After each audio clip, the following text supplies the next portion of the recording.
Pleasant good morning to everybody. I want to welcome back Anat and Doyle to Antigua, and of course welcome Andrew, Stott and Axel via Skype. The exercise we want to undertake over the next hour, hour and a half maximum is a review to the stakeholders that participated in the Open Data Readiness Assessment. This is an area that is fairly new to the Caribbean region, and I want to thank the World Bank for choosing Antigua and Barbuda as the pilot country to examine the feasibility of open data readiness and how we can enhance the value proposition for open data. When Anat first approached the government of Antigua and Barbuda through the Ministry of Telecommunications to determine whether we had any appetite for this, I have to say to Anat publicly that maybe at that time we were so busy trying to do some other things, the appetite wasn't very large. Having completed the exercise and having looked at the report, I want to say to the World Bank team that we stand ready to go to level 2 in open data readiness.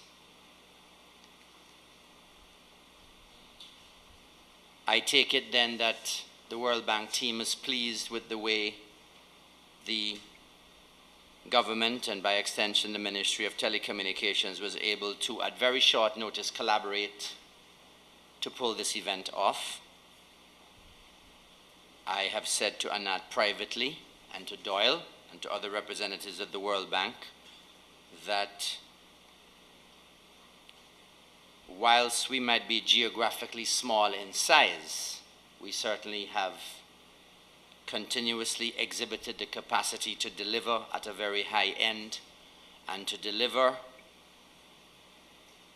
comparably to first world countries. So the value proposition of open data and what is also referred to as crowdsourcing has gained momentum over the last 24 months, and we here in Antigua and Barbuda want to be part of that momentum. As you know, open data is general information that can be freely used. And in our instance in Antigua and Barbuda, reused and redistributed by anyone, either free or at marginal cost. From a public policy perspective, information that is held by governments should be freely available to use and reuse by the public so that it can be turned into useful applications, support transparency and accountability, and make the sharing of data between public sector partners more efficient. So it is envisioned that the action plan that is before you today for review will be adopted and replicated regionally for all OECS countries. And I want to say as well that, as I had indicated previously to the World Bank representatives, that we will apply, and I'm using this opportunity this morning to indicate that we want the World Bank to fund under their Trust Fund for Statistical Capacity Building the implementation of this Open Data Readiness Assessment.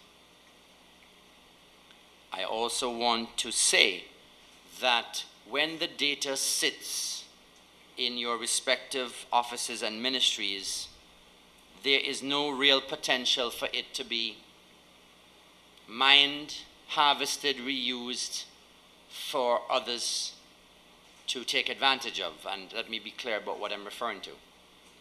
Let us use tourism arrival statistics. Let us look at meteorological data. Let us look at the register of professionals in this country. All of this data is benign data. It cannot really cause any harm to anybody if they only have a look in. And what we're saying as a government is we want to begin making data readily available. And I want to say that every effort and all attempts must be hastened to release the population census data. When this data sits around and is not properly looked at, we are putting ourselves as a country at a disadvantage. And finally, I want to say that the Ministry of Telecommunications, Science and Technology will, as of July 1st, open an Open Data Readiness Unit to be headed by Daryl Jackson, the telecommunications consultant, to ensure that the report of the World Bank, having been adopted by this gathering today, hopefully, can proceed with haste to make the data open to the public and to begin demonstrating that behind our meetings and our discussions, that we make available the data, and as I've said to the team at the Ministry of Telecommunications, to ensure that this data somehow impacts on the quality of life of ordinary working class people in this country. And I'm confident that that can happen. The Ministry of Education has a great database. I think I see a report out once a year. We want to make all of this data available. We want to make data available from the Investment Authority, from Customs, from the Ministry of Agriculture. So across all sectors, the data is very important. You and you alone will determine whether you want the data released. But if you have benign data, let us look at it. I've had a chance last evening to glance at this report. It is fairly comprehensive. There are some short-term fruits, some short-term, even low-hanging fruit that we can go after. And so thank you to Andrew Stott and to Axel and to Dr. McNaughton at the University of the West Indies. I don't know if Dr. McNaughton is online, and to Amparo.